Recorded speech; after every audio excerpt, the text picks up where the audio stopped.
Hey,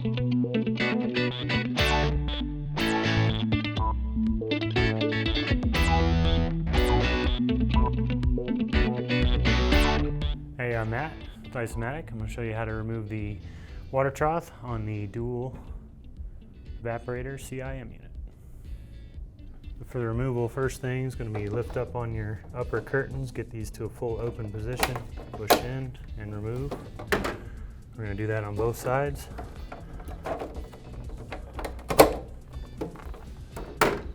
Getting it out, hands on both sides, pull forward, drops down and out. What we're sitting on are these ledges on here, and then these tabs on the back are locking into the back wall in the grooves.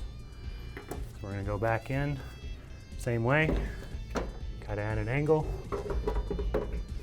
lift up on the back, do the right side first,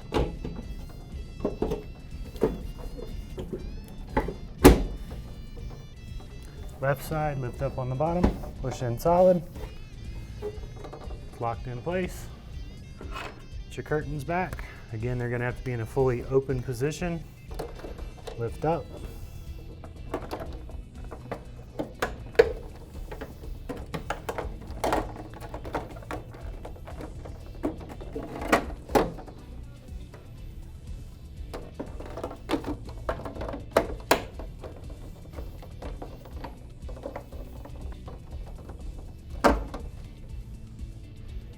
That's it.